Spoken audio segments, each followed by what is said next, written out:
Olá, tudo bem? Como que você está? Gente, hoje nós vamos falar sobre o Salmo 78. Dá para acreditar que nós já estamos aqui? Pois é. E eu quero começar com uma reflexão aqui com vocês. Porque é o seguinte, gente, eu não sei você, mas eu já me senti ingrata nessa vida. Já recebi grandes bênçãos de Deus e pouco tempo depois, quando uma nova dificuldade chegou, eu duvidei do seu poder, como se ele nunca tivesse feito nada por mim. Só focava no problema.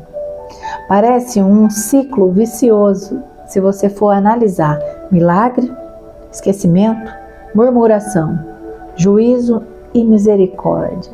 E de novo. Gente, o Salmo 78, ele é um espelho para esse coração humano. E a mensagem dele é urgente para nós hoje.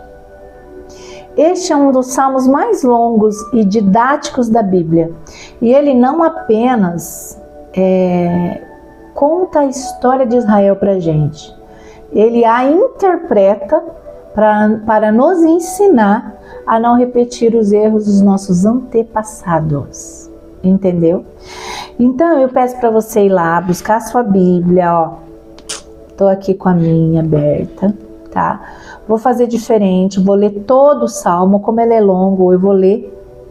E depois eu venho analisando com você as partes mais importantes, porque eu organizei ele em algumas partes, para ficar mais fácil aqui pra gente, tá bom? Gente, o contraste aqui deste Salmo, ele é bem profundo. Fala da fidelidade inabalável de Deus versus a rebeldia contínua da humanidade. Então, minha meta hoje é desmembrar um pouquinho aqui este salmo com você, entender o seu contexto e aplicar as suas lições na nossa vida hoje. Então, fique comigo aqui até o final. Porque a aplicação prática, gente, é o que vai te ajudar a quebrar este ciclo de ingratidão, que às vezes nem percebemos, tá bom? Então vamos lá. Antes de tudo, vamos fazer a nossa oração, vamos convidar o Espírito Santo para nos ensinar a palavra, para nos despertar para este momento. Então vamos lá. Querido Deus e Pai, eu oro, Senhor, te pedindo que o Senhor venha com teu Espírito Santo e preencha todo este lugar. Preencha, Senhor, o coração dessa pessoa que vai estar assistindo, ouvindo. Querido Deus, venha com o teu poder sobre nós. Nos dê sabedoria, nos dê inteligência, nos ensine a sua vontade. Estamos sedentos de ti, estamos prontos para te ouvir. Seja a minha voz, Senhor, seja a minha sabedoria. Que nada seja meu, que tudo seja só seu. Em nome de Yeshua, em nome de Jesus, eu oro. Amém. Gente, pega a sua Bíblia, acompanha comigo. Às vezes tem algumas frasezinhas que não batem, mas o conteúdo é o mesmo, tá bom? É que a minha Bíblia, ela já traz a tradução em hebraico, grego e hebraico, tá? Então às vezes vai ficar um pouco diferente mesmo. Então vamos lá, gente. O título do Salmo está assim na minha Bíblia: Ação Divina na História de Israel. Um poema da família de Asaf. Gente, então deixa eu falar um pouquinho aqui para vocês de Asaf, né? Asaf, gente, é um dos principais levitas músicos da época do rei Davi. E este salmo é atribuído a ele. Não é um salmo de lamento ou celebração simples. Ele é um salmo didático, de instrução, chamado Maskil, se eu não estiver falando errado, tá? Então, o objetivo de Asaf, ele é claro desde o início. Então, presta bem atenção. Vamos lá? Escuta meu ensino, ó meu povo, presta atenção às palavras da minha boca. Em parábolas abrirei a minha boca, proferirei enigmas do passado. O que ouvimos e aprendemos, o que os pais nos contaram, Não o ocultaremos aos filhos, transmitiremos à geração vindoura as gloriosas realizações do Senhor, seu poder e as maravilhas dos seus feitos. Ele estabeleceu uma lei em Jacó, determinou um código de conduta em Israel, ordenou a nossos pais que o ministrassem a nossos filhos, para que a geração seguinte o aprendesse, e os filhos que haviam de nascer, quando maduros, o transmitissem igualmente a seus filhos, para que depositassem em Deus sua confiança e não se esquecessem dos feitos de Deus, mas guardassem seus mandamentos, a fim de não se tornarem como seus pais, geração indócil e rebelde, geração de coração inconstante, de espírito infiel a Deus. Se os filhos de Efraim, arqueiros armados, retrocederam no dia do combate, é porque, não guardando a aliança de Deus, recusaram seguir a sua lei. Esqueceram-se dos seus atos e dos prodígios que lhe mostrara. Ele realizou maravilhas diante dos seus antepassados, na terra do Egito, na região de Zoan. Dividiu o mar para que pudessem passar. Fez as águas erguer-se como um muro. Durante o dia guiava-os por meio de uma nuvem e a noite toda por um clarão de fogo. Fendeu as rochas no deserto e deu-lhes água em abundância, como a que flui das profundezas. Do rochedo fez jorrar torrentes, fez correr as águas como rios. Ele, porém, continuaram a pecar contra ele, rebelando-se contra o Altíssimo na estepe. Em seu coração tentaram a Deus, exigindo alimento mais apetitoso ao seu paladar. Exclamaram contra o Senhor, questionando: será Deus capaz de servir-nos à mesa no deserto?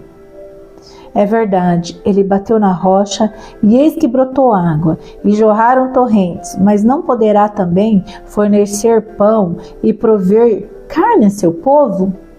Portanto, ao ouvir tais queixas do povo, enfureceu-se e com fogo atacou a Jacó, e sua ira se levantou contra Israel, pois eles não creram em Deus, nem confiaram no seu poder salvador.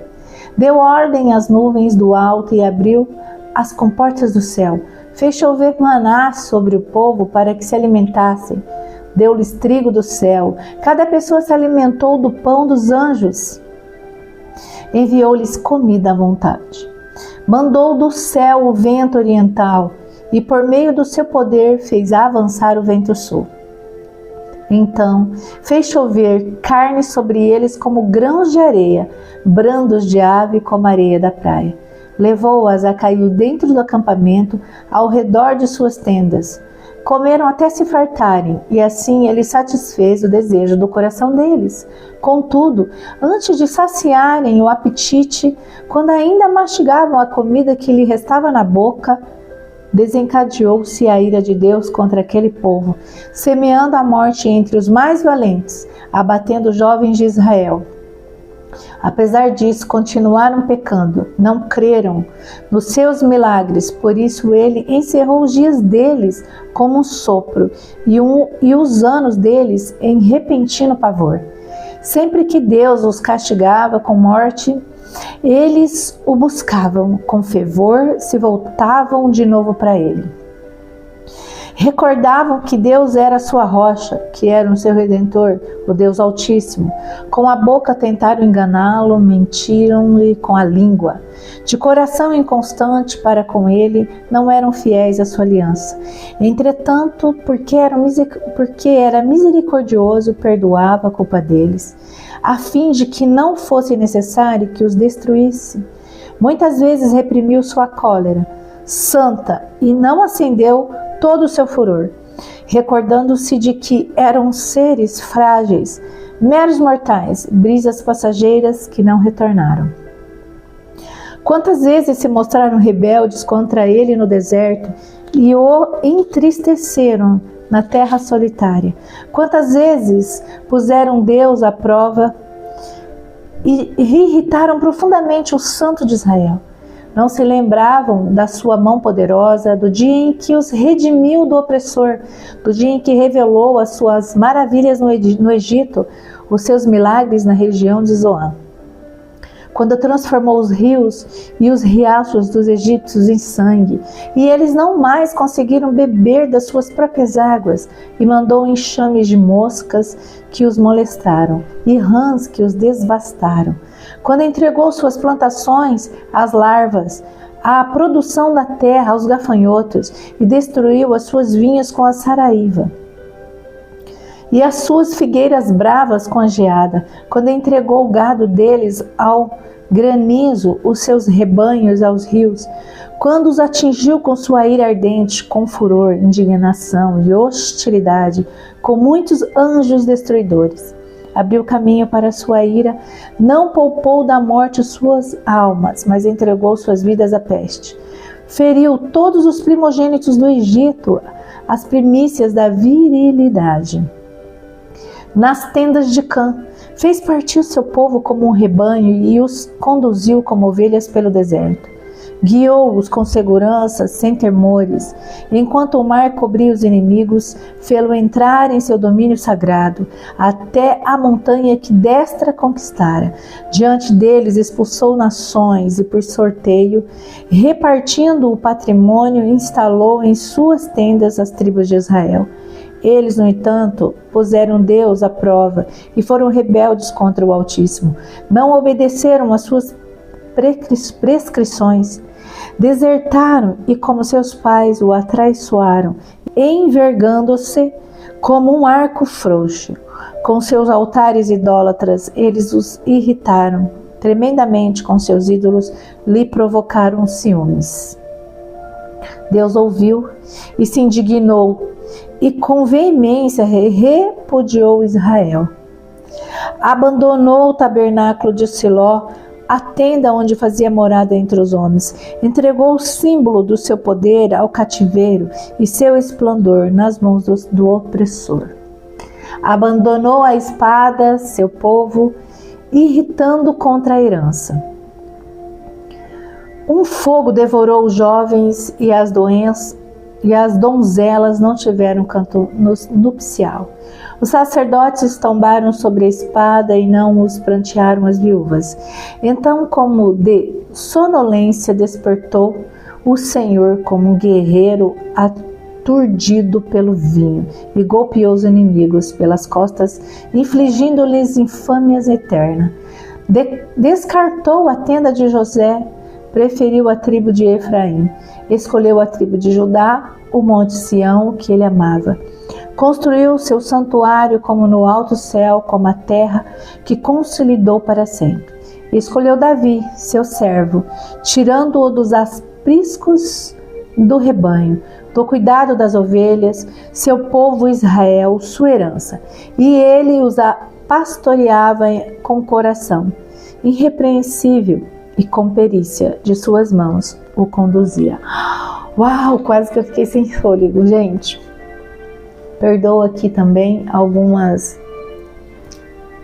gaguejeirinhas, né, gente? Porque é um texto gigantinho, é um texto enorme, são 72 versículos. Bom, meus queridos, o ponto central aqui é a transmissão da fé.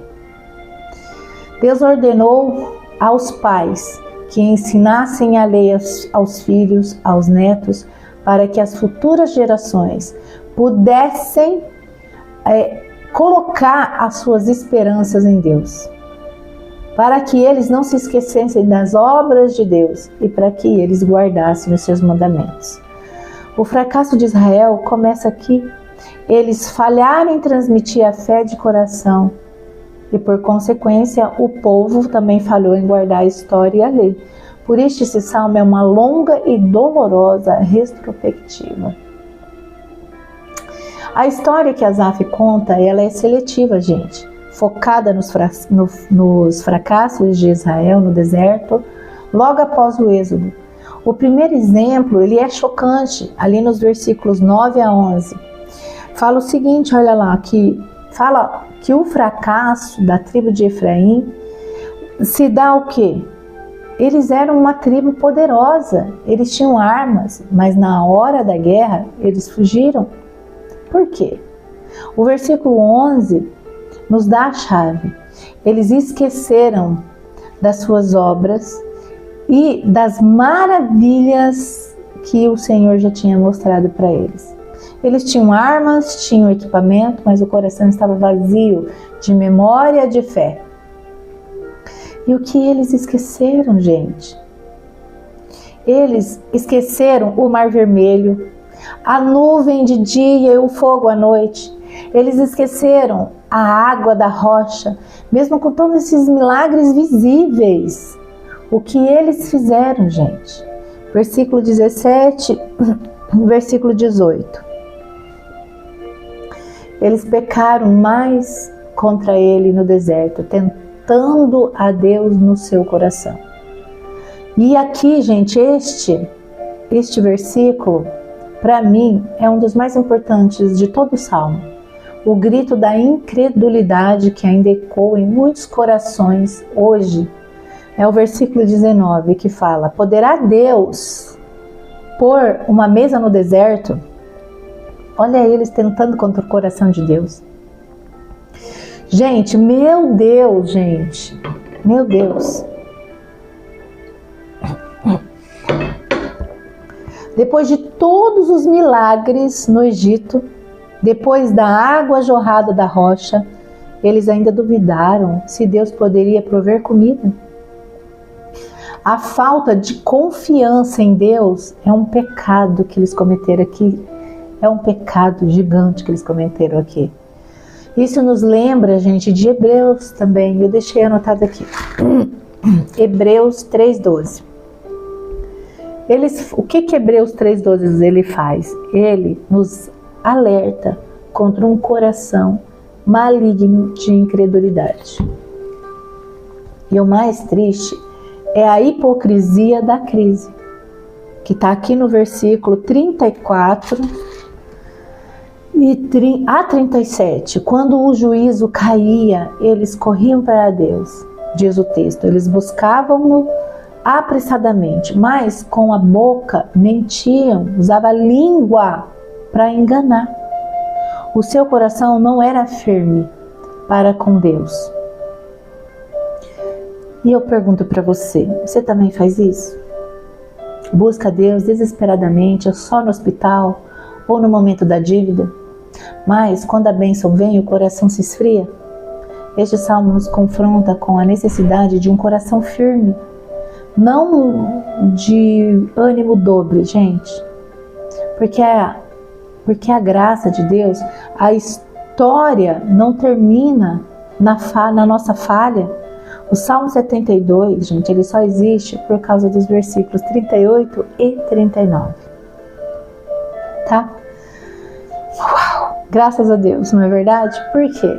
Porque ele, gente, porém, que é misericordioso, perdoava a iniquidade e não os destruía. Muitas vezes o Senhor desviava a sua ira. Está aqui no texto, pode voltar lá e ler de novo. Por que ele fazia isso? Por que o Senhor fazia isso? Porque ele se lembrava de que eles eram carne, um sopro que passa e não volta. A nossa única esperança é a misericórdia de Deus. Ele não nos consumiu, não por nossa fidelidade, mas pela sua. Isso é lamentação pura na prática. Lamentação 3:28. Depois você olha, tá bom? Bom, gente, enfim, a narrativa de Asaf mostra, sim, a rejeição da infiel tribo de Efraim, representada pela destruição do tabernáculo em Siló, na escolha soberana de Deus. Eles não escolheram a Deus. Ele escolhe a tribo de Judá, o Senhor. Ele escolhe o monte de Sião, Jerusalém, para a sua habitação. E ele escolhe um homem que se tornará o ponto central da história de Israel, que é Davi. Então essa narrativa de Asaf, ela culmina na rejeição da infiel tribo de Efraim, certo? E nas escolhas soberanas de Deus. Entendeu? Isso que eu quis explicar. Espero que você tenha conseguido entender. O Salmo, ele vai fechar os versículos finais 70 e 72, falando que o Senhor escolheu Davi como seu servo e o tirou dos apriscos das ovelhas para apacentar Jacó, o seu povo, e os guiou com integridade de coração e com perícias de suas mãos. Davi, gente, o pastor que se torna rei, é o tipo, a figura que aponta para o verdadeiro pastor perfeito que viria, Jesus Cristo, o nosso Senhor. Ele é o pastor que não apenas guia com integridade e perícia, mas que dá a sua própria vida pelas ovelhas. Se podemos confiar em Davi, muito mais podemos confiar naquele que é o bom pastor, que está escrito em João 10:11. João, peraí gente, que eu marquei aqui também. João 10:11. Aqui, ó. Eu sou o bom pastor dá a sua vida pelas ovelhas. O Salmo 78 não é apenas uma aula de história, é um manual de vida. E aqui eu vou deixar para você 3 lições práticas, para você aplicar hoje e quebrar o ciclo da ingratidão. Eu uso esses ciclos na minha vida até hoje. Primeiro, seja um guardião da história de Deus, que está ali no versículo 4. Pare de viver só o presente e a próxima crise. Crie um hábito de escrever, falar e celebrar o que Deus já fez por você, em sua família, em sua igreja, com seus amigos. A memória é a primeira linha de defesa contra a incredulidade. Pais, vocês são os principais professores de fé. A segunda lição prática: desafie a sua dúvida com um fato divino. Quando a voz da dúvida sussurrar no seu ouvido, falando: poderá Deus resolver este problema financeiro? Poderá Deus me curar? Poderá Ele restaurar esse casamento? Responda com a história. Responda: Ele abriu o mar vermelho. Ele tirou a água da rocha. Ele deu o seu próprio filho. E confie no provedor e não apenas na provisão que você espera. 3. Busque a firmeza do coração. Decida ter um coração firme e constante em sua aliança com Deus. Não o busque só quando o mundo desaba sobre sua cabeça. O crescimento espiritual acontece na constância e na fidelidade diária. É a integridade que nos leva longe com Deus. Bom, gente, o salmista, ele nos lembra que somos fracos, mas Deus é forte. A nossa esperança não está na nossa força, mas na sua misericórdia, que não se esgota nunca. Meus queridos, se esse estudo te ajudou a enxergar a sua própria ingratidão e a necessidade da misericórdia de Deus, deixa o seu amém aqui nos comentários. Curta, compartilhe este vídeo para que esta mensagem de fidelidade chegue a pessoas que precisam quebrar o ciclo da dúvida. E se você não está inscrito aqui no canal, clique aqui no botãozinho das inscrições, ative o sininho para você não perder os próximos estudos bíblicos. Tá bom? Que Deus te abençoe, que você seja, a partir de hoje, um guardião fiel da história do Senhor. Até o nosso próximo vídeo, gente. Beijo para vocês. Tchau, tchau.